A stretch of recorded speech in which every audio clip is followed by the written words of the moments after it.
What is the most effective psychological trick you use? Before we start, don't forget to subscribe to the channel so you don't miss the next videos. I wish you a pleasant viewing experience. Story 1. One that I picked up from a friend of mine whenever he was trying to pick out dinner with his GF. Rather than ask, "What do you want?" and getting the typical, "I don't know anything" answer, and then having suggestions shot down. Start with, "What do you not want?" Used it a few times in some of my relationships, and it's the godsend question. Story 2. I work front desk in a medical office. Patients dislike updating their paperwork. I used to say, "Look through the pages and make any changes." They would groan and reluctantly take the paperwork or just complain about it. Now I say, all you have to do is make changes. Saying it that way makes them think it's not much to do, and they take the clipboard without complaint. It's the little things that make life at my office easier. Story 3. How to de-escalate an incredible upset mental health patient who is either unknown or prone to violence, though it works on most anyone. If they are at a level 10, you come in at a level 7. Being completely calm, reserved, and polite only pisses people off more, as you clearly don't understand the magnitude of the situation. If they are screaming and yelling, you need to come in loud but not attacking them, agreeing with them to a point. "Whoa, what the fudge is going on? I understand why you are fudge pissed. I would be pissed too. Yeah, that is some bullshit. The situation really sucks. Look, I get it. I would be angry as shoot too, but us screaming is going to get anything done, no matter how angry we are. I'm with you. I'd be just as upset. No doubt this is annoying, but these are our options." By agreeing with their anger, they are more open to listen to you. You then use words to describe their feelings, starting out at a 10. Fudge pissed. And gradually bringing those descriptive words and your tone down to a 2. Annoying works pretty much every time, but there might be a little up and down in the middle. Just follow the person's lead while always being a level below them. Story 4. Saying hello to everybody you know, and with a smile. Often people who know each other from when they were in primary school or just from the block when they were young give each other an awkward smile instead of an happy good day. Just imagine, if someone walks into you twice a year and both times you smile and greet them enthusiastically, they will think of you as a nice person. So little effort for a person to find you friendly. X200B. Story 5. When you're talking to someone, they will naturally feel silence. It's subconscious. If you want them to keep talking, keep your own mouth shut. This is useful if you're ever in a verbal altercation. Story 6. This isn't something I've used, but I think it's worth sharing. Darren Brown said that once there was a muscly, tipsy guy that wanted to beat him up and said the classic, "What are you looking at?" Darren replied with, "The wall outside my house is 4 feet tall." The idea is that it puts the aggravated person on the back foot and takes them out of that adrenaline-filled state. Anyways, he sat down and the guy started crying to him about his GF. He is Darren Brown though, so I wouldn't recommend this to everyone. Answer. Years ago, I had a homeless gentleman come right up to me while I was doing field work. Orange jacket, measuring stuff. He came right up to my face, almost touching, horrendous breath, starting at me with eyes wide open and said, "Don't you ever threaten my life again?" I somehow just stood there and responded, "I'm sorry, it won't happen again." He got confused, then backed down and left. Story 7. Think of my future self. How will my future self feel in an hour or two if I skip my gym session? Will my future self be happy if I do this pile of dishes now, before bed, or would he prefer to have to do it in the morning, before work? I have a 3-month deadline on this project. Will my future self appreciate my current self taking the first 3 or 4 weeks easy, or will he be really pissed off? Essentially delayed gratification. Pretty much all the bad stuff gives us instant gratification, while all the good stuff has delayed gratification. I always try to remember that. If I have to wait to reap the rewards, then it's probably the best option. Answer. Future self can be a good friend back to you too. My favorite is when I'm feeling fat or wrinkly. Remember 30-year-old self looking kindly back on 20-year-old self? I can't believe she thought she was fat imperfect. She was so healthy and beautiful. Poor kid, I wish I could make her understand ads and adult content and the young female psyche are a cruel combination. Remember 40-year-old self looking back at 30? Maybe you don't, but you get the idea. Well, check in with 60-year-old self, and she'll remind you, you look fine. Great even. Borrow her grandmotherly kindness and love yourself with it now. Story 8. I use this technique at university where I couldn't stand the thought of having to answer questions in front of a group of people. So if you find yourself in a group situation where someone, a leader, tutor, manager, etc., is asking questions that must be answered, and you want to avoid being picked so that you don't have to talk, Then here is my tip. If the person locks eyes on you as they ask the question, then just as they are about get to the end of their question, you break eye contact and look towards another person in the room and hold it. Their attention is diverted to that other person just as the question ends, and the person they are now looking at feels compelled to answer. If, however, the person starts asking the question while looking at someone else, then look at that other person and hold it so you can't get suckered.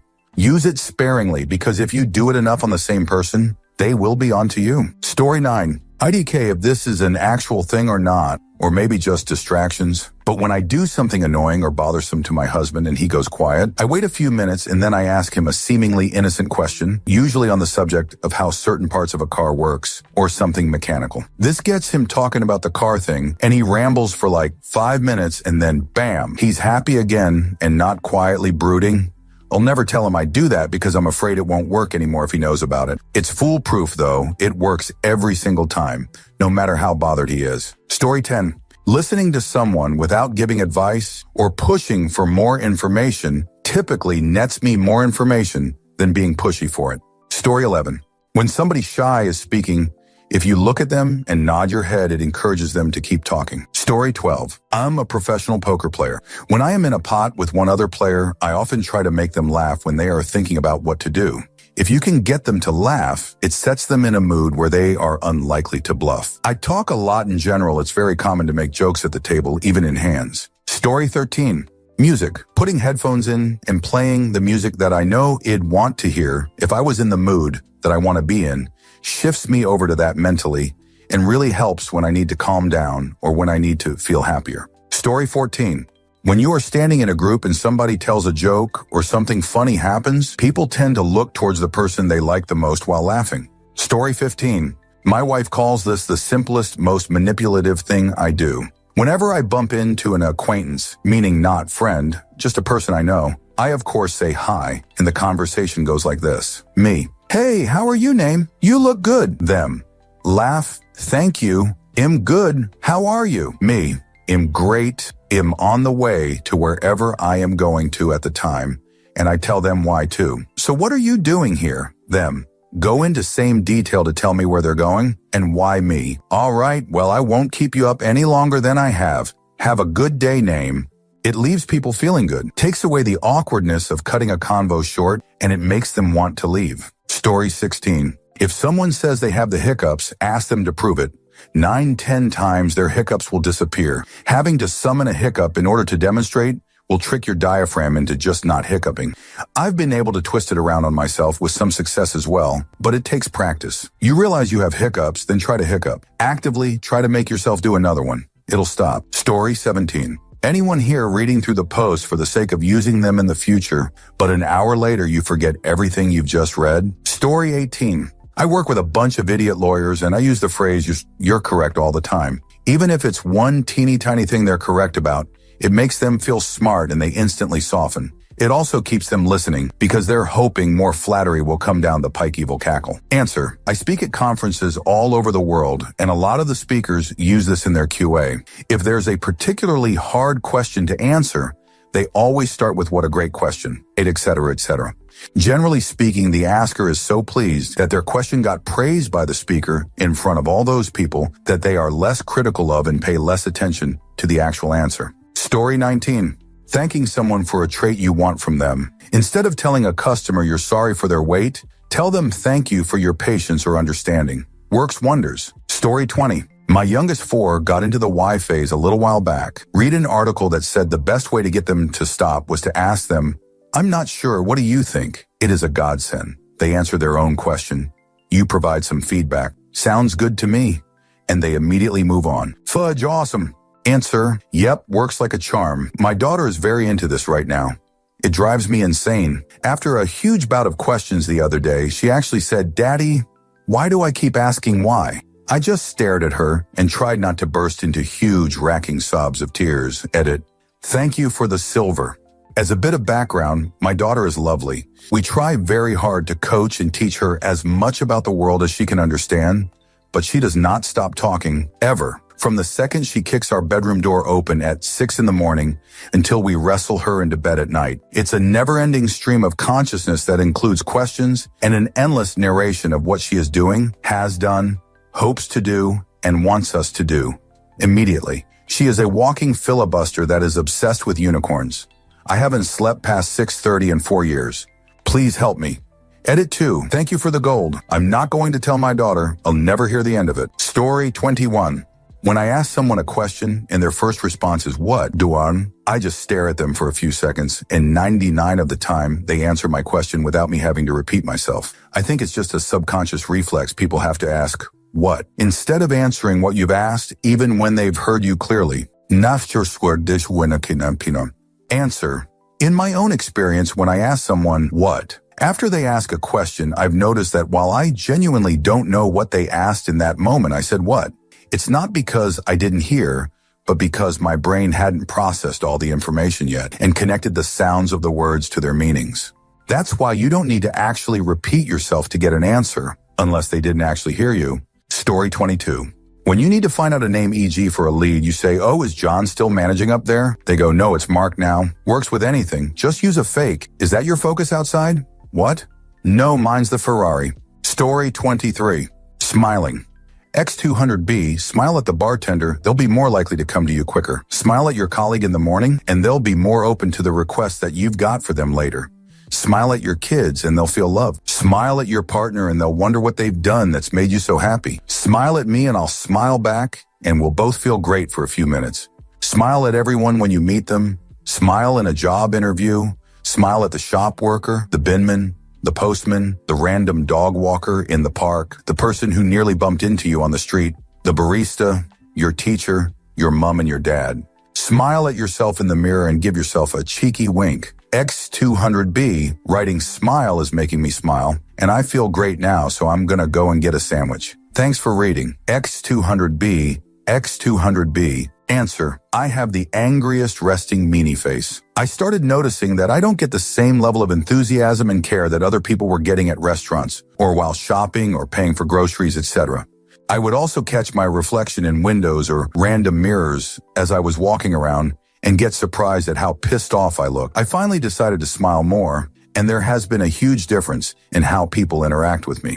Story 24. Whenever I know somebody's holding some truth from me, I'll look at them and stay silent. No nodding, no acknowledging, just looking. The silence usually brings out the truth or extra detail. If they squirm around a bit, you know there's something they have exaggerated, etc. Answer. I remember watching a video regarding police interrogation tactics, and this is actually something they do as well. The interviewing officer or detective just flat out won't say anything to the suspect. The discomfort will get the better of them, and they'll start talking. It's a really smart way to get information while exerting little to no effort. Story 25. Be direct and personal when you need things. Instead of asking if anyone has an EpiPen, ask who has an EpiPen. Instead of saying someone call 911, point to someone, say you in the blue jacket. What's your name? Tom. Okay, Tom, go call 911 and come tell me when they are in the way. Answer. I'm an ER nurse and have worked hundreds of CODIS critical situations. The difference between a well-run room and chaos is strong leadership and guidance. A good leader will call someone out by name and tell them exactly what they need to do. Dave, put the pads on the patient. Melissa, give 1 epigram. Janet, start compressions. People go into a fog in high-intensity situations. The adrenaline hits you and you get tunnel vision and lost. It happens to even the most experienced of us. Hearing your name and being given very specific directions lifts that fog and improves performance. You don't even have to be super descript. Sarah, you run meds, is enough to lift her fog and maximize her performance. Obviously, the leader needs to know the priorities for the situation and know what resources are available. Assigning someone a task that they cannot complete will only cause further chaos and breakdown of leadership. This can be applied to many situations that aren't so much life or passing.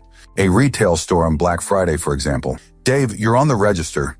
Calling people by name and telling them exactly what you need them to do is critical. Also, proper tone and throwing in please and thank you goes a long way.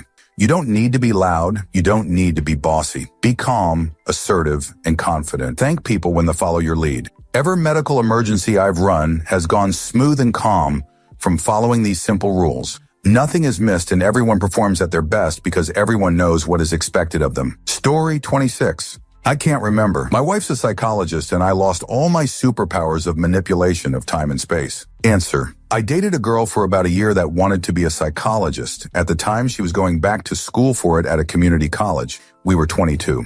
After one level 100 psychology class, I began to get just torn apart by her and what she was learning. If I blinked and looked left too hard, she'd tell me that it's a sign of cheating, and then we would fight for 2 days because she thought I was cheating on her. Edit. I just looked up the courses that college offered, and it was a Psych 180 human sexuality class, which I think played into it a bit. Story 27. Don't say it's okay when someone apologizes. Say something like, thank you for apologizing. If someone needs to apologize to you, then it was something that isn't okay. My mom teaches this to her kindergartners, and it really does make a difference. Opens doors for growth and conversation too.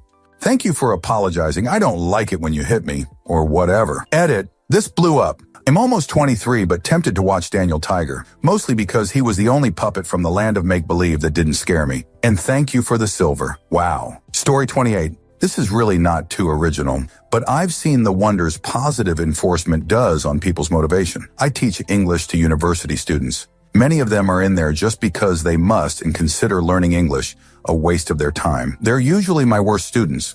When I give them feedback, I usually heavily stress what they can do already and congratulate them on their improvement, even if minimal, before telling them the mistakes they had.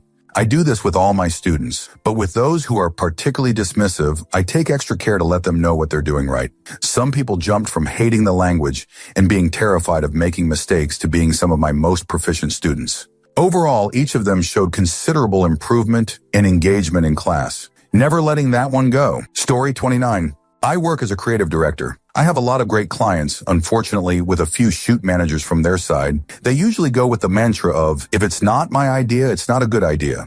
I end up sometimes telling them about something Google, Tesla, Amazon, Samsung, etc. is doing and how we could try it. They jump at these ideas.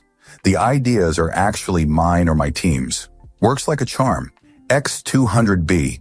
Use this sparingly. Using it as an easy escape is not a good idea. It works, but know when to use it. If you use it all the time, it won't make you look any better. It will also allow people to be promoted who aren't capable of doing the job. Pointed out by Rootfoot. Thank you. Good luck, everyone. X200B. Edit. Added on last paragraph. Disclaimer. Edit. Thank you for the silvers and gold. First time. I am unsure of protocol. Story 30. If you hand something to someone, they will take it. It's a lot of fun. Edit. My first Reddit silver, thanks. Answer. I used to be awful for this. My sister's fiance did it all the time to me, just passing me random objects while I talked. Wrappers, toys, sheets of paper, anything, I'd take it. He's done it so much I don't take anything physically offered to me without going through a full process in my head of why they're giving me something. Plus side, I don't get left with random shoot. Downside, it was pretty funny and we got some good laughs out of it. Story 31. I currently manage around 240 people between 6 restaurants. It is often hard to get them to do what is needed. I have found saying I need your help is sufficient to get them on board. People want to feel needed and like they are making a difference. Expressing to them as much makes all the difference in the world. Story 32.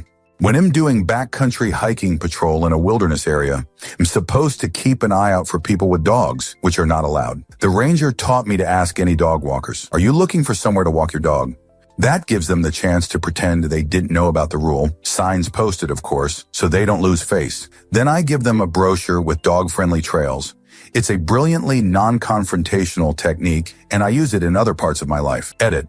Many people are asking why no dogs. It has to do with this park being designated wilderness, which is very different from national, state, local, county parks. Wilderness designation FAQs. List of reasons from park literature. Another edit. Thank you for the silver, kind Redditor. I'm happy my suggestion was interesting and or helpful. Story 33. If you need to remember something, think about it while doing something noticeably unusual. This will pair the memory with the something so that when it is noticed later on, it will trigger that particular memory.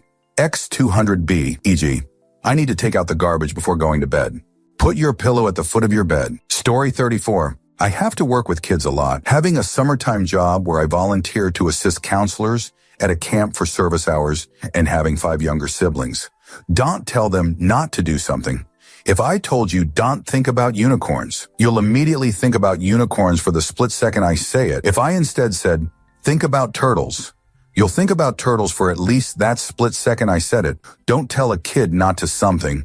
Rather tell them to do something else. Instead of don't hit your sister, say let's play a nice game with your sister. That way you don't put the idea into their mind that you don't want them doing it, which in their childish manner fuels the fire to do it more. Answer: I had heard something similar to this based on a parent's experience with their little kid picking up cigarette butts on the ground while out for a walk. Kids supposedly have a hard time understanding the concept of not doing something.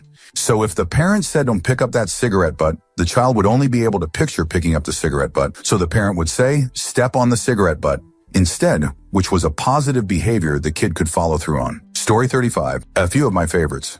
If you look happy to see someone every time you see them, they will eventually be happy to see you.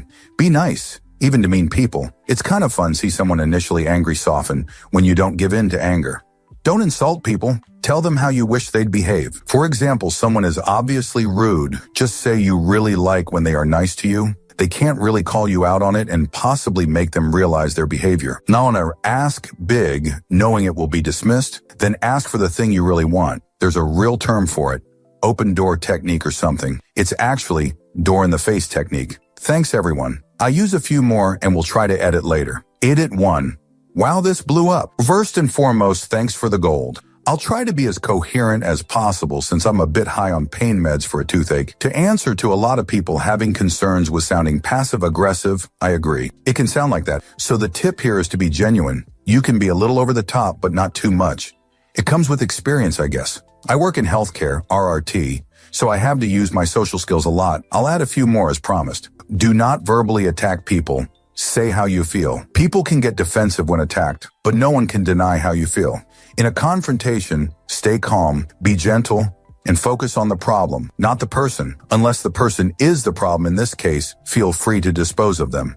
If you have to make a critic to someone, try to sandwich it between two positive facts about them in this order. Positive, negative, positive. They tend to be received better this way. Want to trick people into liking you? Ask them for a favor. Even the smallest ones like, can you hold my pen for a second? This tricks the brain as they will think, I am doing a favor to this person, so I must like them, otherwise I wouldn't. That's all for now. Have a great day, you amazing animals. Answer. That last one is called the door in the face technique. Asking for something big, getting the door metaphorically slammed in your face, and then having them agree to something smaller. The opposite is the foot in the door technique, where you ask someone for something small, and then you have an in with them, and it might be more effective to ask for something big after that. Story 36. Instead of asking, do you have any questions? Which I ask, what questions do you have? The first almost always results in silence, and the second lets people feel comfortable to ask questions. 200B. Edit. Thanks for the silver kind stranger. Story 37. I ask small favors and publicly thank people for their help, recognize their contributions, and genuinely appreciate them. Nobody ever fudged noticed that I also stopped coming in on Fridays about 18 months ago. Story 38. When someone starts making fun of you, you make fun of yourself in a more clever way. If the person is doing it for attention, it wrestles the attention away from them if you're more funny than they are and gives them negative feedback towards making fun of you going forward. It doesn't always work because some people do it purely for self-enjoyment, but at least it will be clear pretty fast that the person is a piece of shoot, which comes with its own social drawbacks. So in the end, the person has the choice between getting outdrawn or looking like a bully. Story 39. Don't apologize. Thank them. When you're delivering food that's taken a while to cook, don't say, sorry for the delay. Say thanks for your patience. Saying sorry focuses on your fault. Thanking focuses on their good quality. Story 40. When someone is being rude during a conversation with me, I consistently flick my gaze toward their forehead or chin and watch the confidence seep from their face after about 10 seconds. Story 41. Give kids two choices instead of letting them pick from whatever you control. Could be 2 points of time, like now or in 10 minutes, or do you want the red or the blue shirt on things like that? Works wonderfully. They feel in control, but have absolutely no control. Can work with some adults too. Story 42. I'm not sure this counts as a psychological trick, maybe more of a mindset change, but I'll share anyways. I regularly get bored and play video games for hours, or resort to wandering around the kitchen looking for food I wasn't even hungry for. Now, whenever I get bored, I try to force myself to do something productive. Whether that be washing a few dishes, playing with my cats, taking a shower, go for a walk, you get the drift. It's helped with my depression a bit because I feel like I accomplished something rather than just sitting around boredom eating. Story 43. If I desperately need to poo and I'm on my way to the bathroom, eggish driving home or walking to one, I'll imagine it in my mind as being really far away. This stops the urgency and I find I can get there calmly. Answer. By doing this, I held my pee for 3 hours in a car running on bumpy road. Guess what? I have had a urine infection that day. It definitely works. Edit. Was just wondering that this could easily be applicable in real-life scenarios as well. Suppose you made a goal, give yourself a fairly long timeline to achieve that goal. Then you will be less stressed about achieving it. If otherwise, then the burden of accomplishing it within the given timeline will stress you out. Just like the pressure of loo or poo. Story 44. When I had something important to say to my kids, I would say it very quietly so that they would listen. They were immune to my yelling, but whispering got their attention. Answer. This one is good. My old youth theater teacher would get really frustrated when the whole class wouldn't stop messing around and being really loud and just didn't want to settle down and listen. So she would start telling us our instructions really quietly. The quiet kids of the ones sitting closest to her would listen really closely, trying to hear her over everyone else's screaming. And then when she was finished explaining, she would crank up the volume and say, "Okay, so everyone knows what they're doing? Let's get to it." Cue 20 kids all getting frustrated about not knowing our instructions. She'd say, "Well, I already asked you to stay quiet so I could explain. So you should have listened," and then we'd all feel guilty and listen for the rest of the class. Story 45. If I'm having a conversation that's a bit difficult or I don't have a lot to say, then I'll repeat the last word or phrase that the other person said with a slight tilt of my head as if I'm rephrasing it as a question. Virtually all the time, they'll expand or elaborate on what they said previously and then move on to something else too. I can keep a whole conversation going just by doing this, but a lot of the time it'll also help the other person to open up and they'll feel like they've been able to have their say. Sometimes it's useful when you don't give a shoot and can't be bothered with the conversation, but don't want to be rude. However, it's also very useful when you do want to hear from someone and genuinely want them to share something, so it can be used for both good and evil. Story 46. At this point, it's pretty well known, but I've been using it for a few decades and has a special spot for me because I came up with it and was probably the 3 billionth person to come up with it.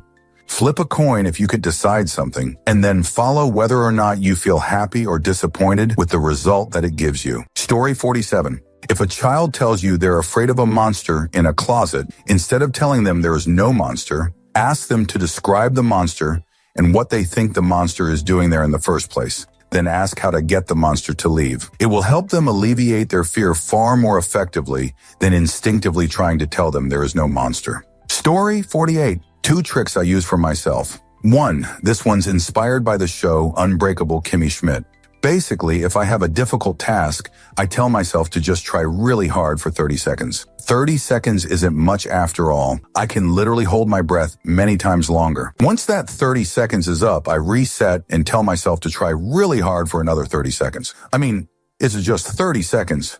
2. Another thing that helps when I have a long task is to visualize myself being already done with the task and pretending that what I'm experiencing is just my future self reminiscing.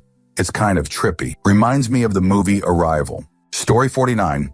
When writing a Reddit comment or even a normal comment, do not write it in big unstructured paragraphs. Always break it down into tiny paragraphs. It will psychologically be a less of a hassle to read, and people would go through it rather than not. Also, always use a TLDR. Story 50. I grab the barf bag on the airplane whenever some is hogging the armrest or to chatty. Works every time. Story 51. I work in an office. When people stop by my desk and refuse to leave me alone, I will get up and refill my water bottle while they are talking to me. Instead of walking back to my desk, I walk them to theirs. They instinctively will sit down. Then I just sever the convo and get back to work. Edit. Holy shoot, this blew up. Thanks for the gold and silver kind internet peoples. Answer. I did this with overly chatty customers at work when we were busy, except I would lead them to the register. More often than not, they would get in line or at least end the conversation with me because they forgot to get something. Similar with phones.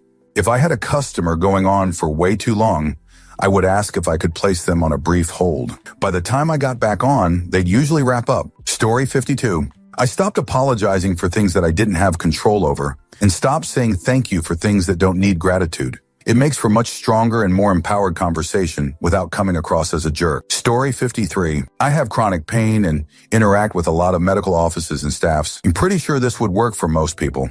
If I need someone to go above and beyond, but it's still in their control to help me, I usually say something like, "Hi, this is X. I'm a patient of Dr. Y. She asked me to do Z, and I could really use your help. It's probably below your pay grade, but could you help me? Last minute or difficult request?" I don't know when I stumbled into that wording, but when you treat people like they're important and knowledgeable, they often over-deliver. Story 54. When I want someone to like me more, I'll ask them to do me a small favor. Psychologically, people will often convince themselves that they like you as a way to justify their investment in a favor or the expenditure of energy in your behalf. Story 55. Have a toxic person you need to try and get through to without calling them out directly and risk bearing the brunt of their meltdown. Tell a story about how some annoying idiot behaves in a certain manner, citing the toxic person's behavior here, and how frustrating, pathetic, lame, etc. it is. The toxic person's ego will take over, and they will tone down that behavior. Works like a charm. Also, it's safe because they're narcissists and couldn't fathom that their behavior is frustrating, so they won't make the link and figure out what you're doing. Story 56. I psychologically trick myself into thinking my problems aren't that severe by simply avoiding them. It's been working for years. Story 57. This is dumb and shouldn't work, but I'm a bartender, and if I ask someone if they want another drink and nod my head at the same time, most people are inclined to do it. Story 58. If I am panicking or close to it, I think I'm panicking. That won't help. If I'm procrastinating, I think I'm procrastinating, and it helps me stop. Basically, by telling myself how I'm behaving, I can get a handle on the behavior. Story 59. This could be considered me helping other people out, but I found this trick when making the tea and coffee round in my work. Lots of people in my office have disgusting amounts of sugar in their hot drinks, like 4 to 6 teaspoons. So I've started to make these people's drinks in red cups because people associate the color red with sweetness and reducing the amount of sugar in their drinks to like 1 or 2. They haven't noticed yet, and I usually make the rounds because apparently I make a good cup of tea or coffee. It's not evil and has no benefit really to me. I just like the fact I can trick people's sweet tooth. Fudge you sugar. Story 60. This will get buried, but when I quit smoking, I left 1 cigarette in a pack in my car. I called it my last cigarette. I never told myself I was quitting. I was going to save my last one for when I really wanted it. I was a pack a day for 10 years and am 4 months smoke-free this month. I still haven't quit. I'm just saving my last one. Story 61. If I think someone is wrong or I want to directly confront them, I only ask questions. If someone is being a jerk and I say, "You're being a jerk," I'm just arming their mental defenses against me. It's much more effective to act as curious as possible and be seen as someone trying to understand them. Say someone cracks a mean joke, but it's not like you're going to be lifting anything with those arms. For example, you're much better off with, "Why did you say that specifically?" Immediately, instead of being guarded against a judgment, they are going to assess their behavior, understand they were being a jerk, and it keeps you off their mental targeting system. Even if they ask something like, "Why do you care?" you can just say, "I'm just curious. I just don't know why you said that."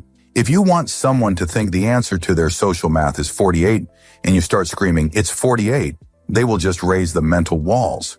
If they think you're trying to get them to think 48, whether it's right or wrong, the fact they're being told to makes them resistant. It's infinitely more effective to be along the lines of, "I don't understand your math. How did you get this answer?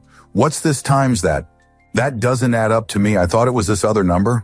What am I missing?" Eventually, in their informing you, they will often deconstruct their own thought processes and confront their own behavior. If I ever want to directly confront someone, I do it this way. I've dealt with downright infuriated people who are looking for a reason to turn things physical with me, but can't justify hitting me for just being aloof and trying to understand them. Don't supply the ammunition that they shoot you with. Be kind, curious, without overt judgment, and willing to disengage if they express they don't want to interact. This is them backing down from you. Don't aggress them further, or you're going to give them enough justification against you. If you want to be untouchable but not passive, it's done through to control of others' perception. They can't act against you if they can't see you as an enemy. Lots of men put on airs of "don't fudge with me," but the air of "you can't even imagine fudge with me" is a lot more powerful and yields much greater social results. Obviously, this technique isn't gender exclusive. I just find more men to project that insecure air of, don't fudge with me.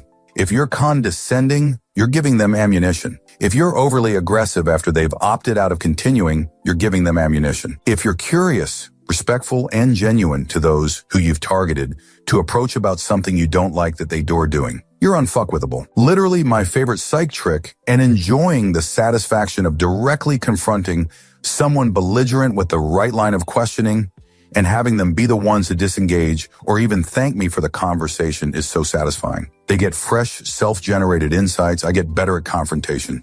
Win-win. Final note, don't ask obviously leading or hostile questions. Why are you being a jerk? Why don't you think before you act? Why do you talk over other people? These condescends will get you on their mental targeting system. The whole concept is, I don't understand this. Can you explain it to me? Then watch them crumble under the weight of their own understanding. X200B, Story 62. If you're looking for an answer to something on the internet, don't form it as a question. Do it as an ill-informed response. Example, don't ask, what does 22 equal? No one will bother to respond. Instead, say with confidence that 225. You'll get hundreds of comments correcting you. The highest upvote, likely the best answer. Story 63. Tell me about your day. Instead of, how was your day? I do it when I really want to chat with a person and not get the usual, it's been okay, then nothing out of them after that. Heard it on Reddit a while back, and I am amazed at how well it works. You get some info out of the person that you can maybe relate to or help with or share similar idea stories. Story 64. Saying thanks instead of please. We got taught this in teachers' college. For example, put your phone away, please. Makes it sound like they have a choice or you are waiting for a reply. Put your phone away. Thanks. Makes it sound like they don't have a choice. And you have already finished the conversation, so they are less likely to answer back. Story 65. My SO suffers from OCD, so I've learned to accommodate that, especially when we plan trips away from home. Did we lock the door? Yes, remember I did jazz hands in a circle after? Did we turn the stove off? Yup, you watched me sing Twinkle Twinkle Little Star while I did it. Doing something really unusual to help trigger a memory for something you do regularly helps them calm down and not obsess over that thing. Helps you be more confident, assuring them you did the thing. Pro tip, don't use this often or the memory tricks won't be as helpful. Save it for when you know you'll need it. Story 66. Whenever I'm walking through a crowd, I always look at my destination while being aware of my peripherals. Most people will pick up on your body language and avoid running into you. Just don't forget to keep an eye out for rude people who will run right into you because they were too busy oogling their phone screens. Story 67. When I first meet people, I tell stories that involve other people talking to me or that involve an inner monologue. That way I can repeat my name in the story, as the other person has already likely forgotten it. This spares them the embarrassment of having to ask my name again. Story 68. If you want to immediately build a positive first impression with either a stranger or a potential work acquaintance, then start by giving them a sincere compliment. You can pick something they wore or something they're doing, but the rules are, A, it should be something they obviously value. A personalized watch, taking care with their makeup, maybe a skill they are doing, something they obviously put thought into X200B. B, it should be a sincere compliment. People can tell when you're telling them their crazy hat looks good when you think it's over the top. X200B. C, it should be specific and preferably relate to their character or values. Stranger. Hey, I really like that t-shirt you're wearing. That graphic is so interesting. Colleague. Hey, thanks so much for that presentation. I really enjoyed learning about X200BD. You should have an open-ended follow-up that invites them to talk about themselves. Stranger. Isn't that graphic from that new TV show? I haven't seen it yet. Colleague. Could you tell me a bit more about how topic relates to some bullshit you thought of? X200B? Yes, it's social engineering. It works. Use this power for good, M8Y. Story 69. If I really want my wife to listen to something, I'll say, hey, hun. Never mind. Not important. Story 70. Making people think that you need them is always better than asking them to simply do something for you. I.e., instead of saying, can you do this for me? You should say, listen, I need you help. I can't do this. Makes people feel good about themselves and even like you on a deeper level. Story 71. I learned this at work since I'm in a tight F500 environment. When you don't want to be questioned and your sentence with right, but be sure to avoid upspeak and it will come off not only confidence, but incredibly persuasive. Story 72. Agree with someone when they expect you to disagree, even if you don't mean it. Then you act like the idea sucks, and you're coming to an epiphany. Story 73, how to get a room of people to quiet down before you give a speech lecture. Use this trick when you are trying to get an entire crowd to stop talking and pay attention.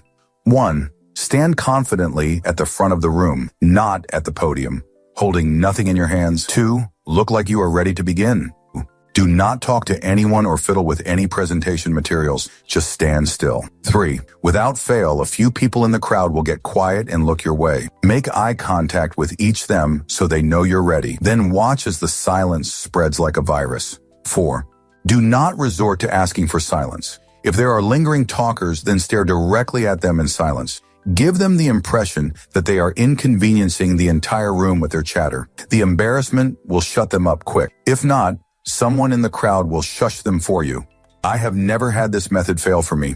This was most useful when I was a teacher, but I still use it all the time in my IT job or personal life. This also works well to silence someone who starts talking in the middle of your lecture. Just stop and stare at them until they get the hint. When they notice you staring, they usually get quiet. If they were being particularly rude, you can ask them, "Are you ready?" after they quiet down. These days, I go to a lot of board game club meetings where I have to teach complex board games to semi-tipsy people. This silencing method is very effective against them as well. Story 74. I'm an intensely private person, not that many people realize. When in conversations I get asked about myself, I give a one-word answer and then ask them about things in their life. I've found that people love to have the conversation revolve around themselves. Works for me. Story 75. This is in regard to the mind and the body, I guess. Also on mobile, so apologies for any weirdness. I am an incredibly clumsy person. I manage to walk into things on a daily basis and used to always drop things too. Knocking glasses off of tables was almost a daily occurrence. I wanted to try and fix this, so I ran through a lot of solutions before I settled on one. It was actually really simple, and it totally changed my perspective on things. In the event of knocking something over or dropping it, I thought, if that happens, don't think, act. As in, don't even process what's going on. Physically move to ensure you save whatever it is you dropped. And it actually worked. I have genuinely managed to catch empty glasses after I knock them off the table because I don't allow myself to think, but instead just allow my body to act. I've saved coins going down drains by stepping on them before my brain registers what's going on, and have even caught things like hats and wallets that people drop in public before they even hit the ground. I was honestly in disbelief, not only at the fact it worked, but because it seemed like such a simple solution. Takes a bit of getting used to, but it's so awesome. Story 76. Reverse psychology, my man. I'm middle school. When 2 Girls, 1 Cup came out, I was the first one to have watched it. I wanted to tell people so badly, but wanted to preserve my innocent and wholesome image just because. So I walked to class the next day and told my friend, "I've heard about 2 Girls, 1 Cup. Don't watch it, it's disgusting." And that's how this whole school from a remote country knows in the span of a day. Tried this trick several more times in things I want someone to watch or know, but don't want to be seen as too pushy or seen as a pervy girl, ranging from cyst-popping videos to tentacle porns. Could have used my trick for something better for humanity, but oh well. Story 77. Forward, effective doesn't necessarily mean useful, but I'm proud of this nonetheless. I work professionally as an animal trainer for wildlife shows, etc., and do little conditioning experiments on my family and coworkers. My favorite was when I trained my sister to shake a few years ago. We were sitting in the backseat of a car on a long road trip, and I put my hand on the empty seat between us with the palm facing upward. Nothing too weird, and I just did it mid-conversation so as not to draw attention to myself. After a while, her hand would inevitably brush mine, at which point I'd give her a compliment. Rinse and repeat slowly over time, constantly changing the reinforcer so she doesn't catch on. Sometimes it was a compliment, sometimes it was a lolly, sometimes I'd just pitch the idea of a shopping trip, etc., shaping the behavior from a light touch to a touch on the palm specifically to a flat hand on mine. Always in a high distraction environment, car trips were good because I could direct her conscious attention out the window. It got to the point that she'd instantly, subconsciously put her hand on mine as soon as it was subtly offered. She eventually caught on and would have to try to actively stop herself, often snatching her hand away abruptly. It's been 4 years, and to this day, if I put my hand out, she'll instinctively go to touch it, no matter the scenario. Story 78. I have a coworker who is an excessive talker. She has a heart of gold and means no harm whatsoever, but I don't have time to listen to her stream of consciousness every day. Anytime she comes into my office to chat, I give her a minute to get the gist out, and then I stand and walk out of my office. She always follows and continues yammering, and we walk right back to her cubicle. Sometimes I'll ditch her in the hallway under a guise of forgetting something at my desk. She hasn't noticed yet that I've been walking her back to her desk for months. Story 79. When my wife is talking to a man about something technical, often he'll talk back to me. When that happens, I turn to face my wife, which forces his attention where it should be. Story 80. If I want someone to do something, I never say please but always use thank you.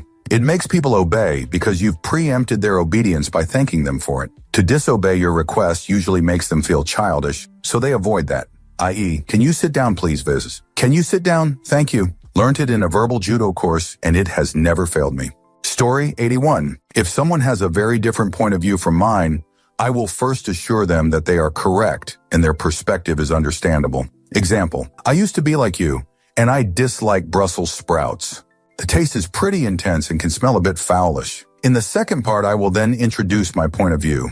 You can get used to the taste though, especially when you cook it right with a lot of butter and breadcrumbs. Maybe I can try and cook it for you one day and you might like it then. People are a lot more open if you take their perspective first. Doesn't work every time, works often. Story 82. When I am too lazy to go to the gym, I use this one. Basically, I try to convince my mind to do everything step by step. You don't need to go to the gym, just pack the gym back. You don't need to go to the gym, but just get dressed. You don't need to go to the gym, just walk to it, and so on. It sounds really stupid, but somehow it works for me. Story 83. Live-in boyfriend grew up really rich. Lifelong housekeeper. I'm now the one responsible for cleaning up after him apparently, and aggressively insists on using a bath towel only once. This requires me to do an insane amount of laundry, annoying plus horrible for the environment. I secretly just put them back in the dryer after he uses it, refold them, and put them back on the shelf. He has no idea he uses the same towel 2-3 times before I wash it. It's wasteful to do so many loads of laundry. Also, I do a similar thing with bottled water. He insists on only drinking Fiji water, yet leaves half-empty bottles everywhere and throws them away. I refill the half-empties with tap water and put them back in the fridge. He's been drinking them for months and no problem. Has no idea. Am I the jerk? Story 84. Use this one at work. Loss aversion. People are programmed to obsess over the negatives. Let's say you are pitching an idea and it has 5 benefits and 2 drawbacks. People will obsess over the 2 drawbacks no matter how much the 5 benefits blow it out of the water. They can't help it. They're not being stupid, they're just being human.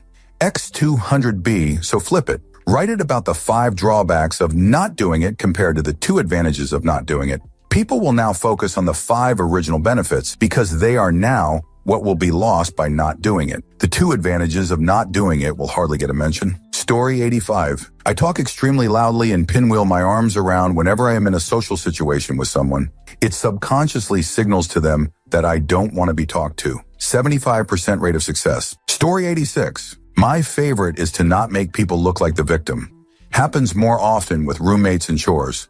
Wow, you didn't take out the trash. Or, hey, I would have appreciated if you taken out the trash last night.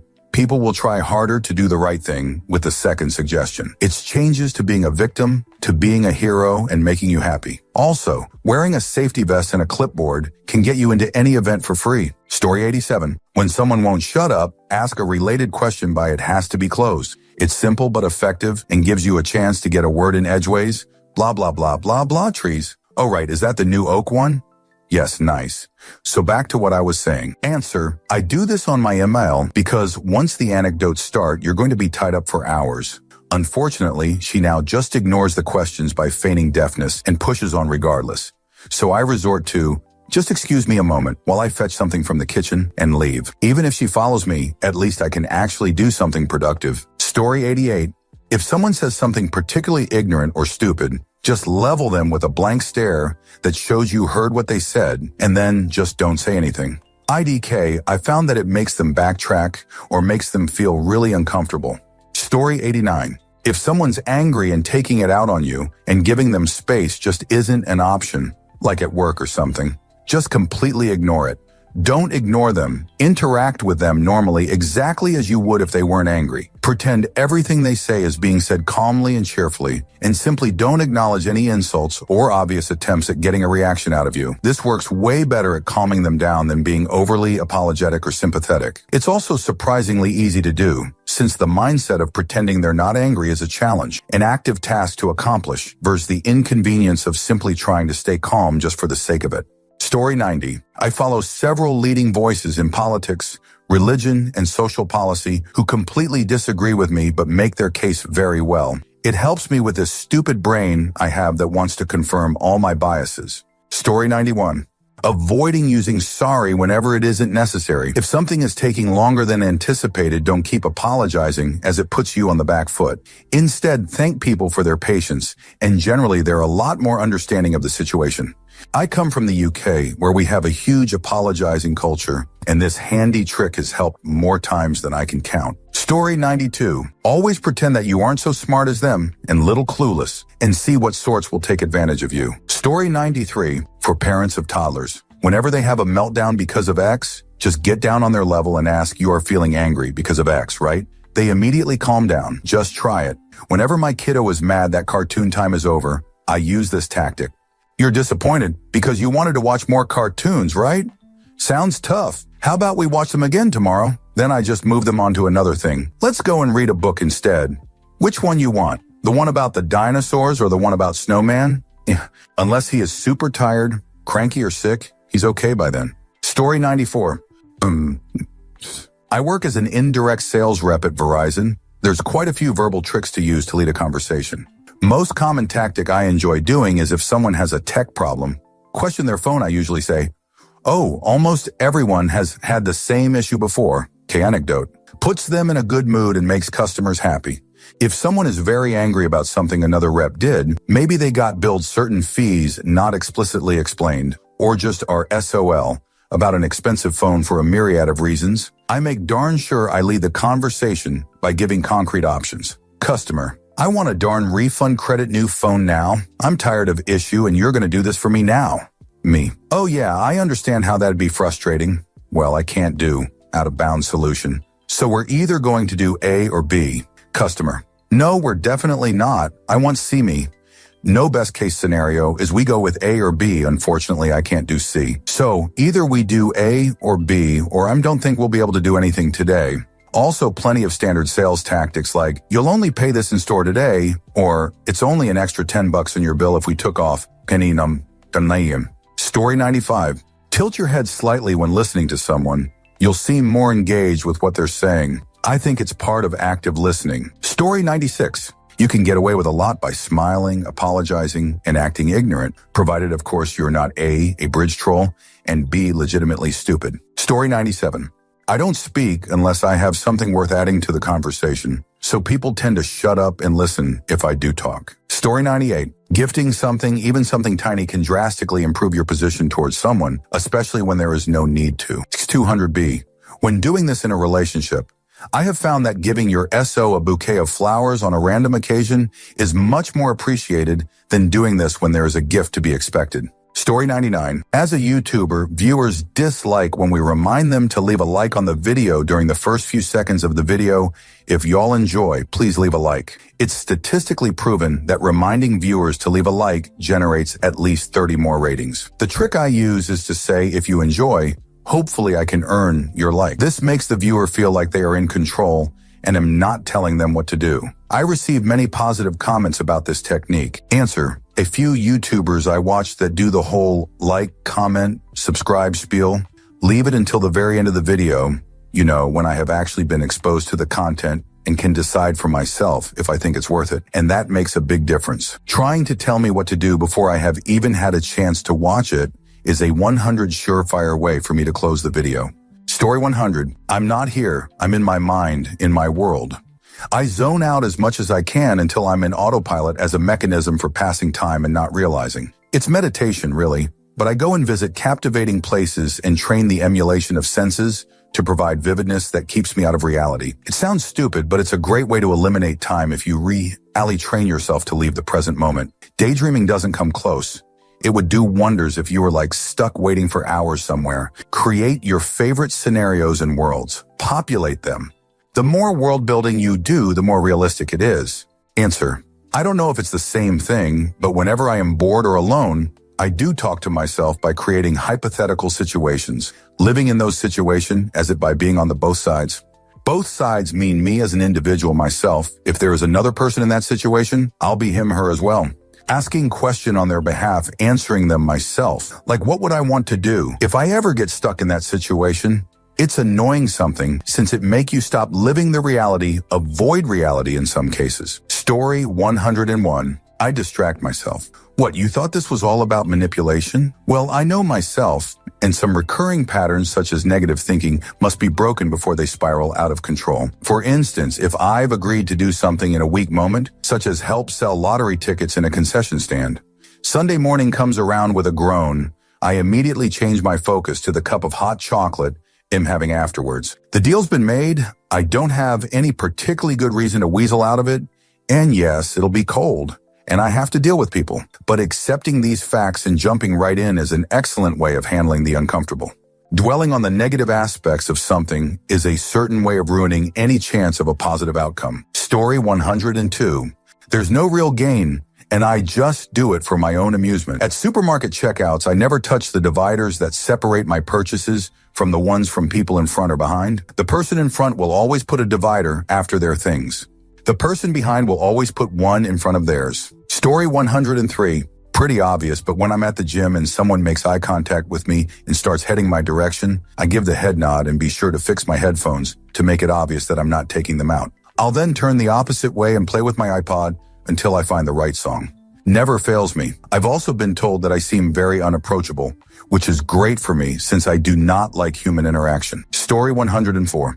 When talking to addicts, regardless of personal experiences, I always say we should try to do whatever thing differently. Even my coworkers who don't identify as alcoholics or addicts have started using it to fantastic results. Just change one tiny, seemingly insignificant word and you get a completely different response. None of that you need to handle this shoot, at least in the beginning. Helps when talking to younger kids about anything too. Story 105. When having a serious talk with one of my kids about something wrong they have done, I will have my say and then go silent. It makes them uncomfortable, and so they tend to fill the silence with talk, and the truth usually comes out then. Story 106. When someone comes to me with a problem, always work as a team. Okay, I'm sure we can work this out together. Ask leading questions and get them to work it out themselves. Can you help me understand XYZ's? You just bonded. They feel good because they figured it out, and you feel good because you helped them. Story 107. Setting all the non-smart devices in my house and cars to be an awkward couple minutes fast, between 7:12, but none set the same. Bedside clock, kitchen on the stove microwave, living room, car. Every step of what, when I know I need to get somewhere, I'm kept ahead without just knowing or subconsciously dismissing that it's simply 5 minutes fast. Story 108. If there's something I'm struggling to understand, I try to explain it to someone else who understands less. It helps me work it through. Obviously, I don't pretend I'm an expert or anything. It was a strategy we used in group study sessions at uni that was surprisingly effective. Story 109. I'm nice to people. It's a manipulation tactic I employ throughout the day to get a more pleasant outcome from my interactions. Story 110. When someone asks me to do something I don't want to do, I say no, and then I don't do that thing. And then I'm happy about that. Story 111. I work in sales. Seems so obvious, but just literally telling someone we dropped the price of something for that day is a very easy hook. Story 112. I tell my kids I trust your judgment. It gives them a confidence boost and helps them to make better choices. They become more conscientious and trustworthy. It's awesome. I said that to my 7th grade son yesterday, and he put his hands on his hips and said, "You know, Mom, I think I will email Mrs. Price. I'll get back to you." Strolled out the room like a man. Story 113. I set the clock in my car to be 2 minutes fast, i.e., if the real time is 11ing, the clock says 11:02. That helps me to get places on time. You would think I would consciously compensate for those 2 minutes. You would be wrong. Story 114. The quickest way to get to the truth is to make an incorrect statement. People love to correct others. Use this all the time. Story 115. This one really boosts the confidence of a beginner at something difficult. Applaud relatively small tasks as huge, such as them installing RAM in a computer correctly. It makes the big tasks seem way less daunting and can make a project feel easier in the long term. Even pessimists tend to feel encouraged when you furrow your brow and work out a solution in your head, guiding them gently without being patronizing, then letting them make a few mistakes before slowly nudging them in the right direction without them noticing, and the feeling of accomplishment makes my day every time. I help people quite a bit in many areas, and let me tell you, the amount of people who genuinely feel on top of the world after I've gently pushed them in the right direction, like they did it all themselves, makes it all worth it. Every beginner deserves to feel like they're on the right track. Discouraging them is horrible. Story 116, silence is a powerful tool. Other person says something stupid, just stare, don't argue.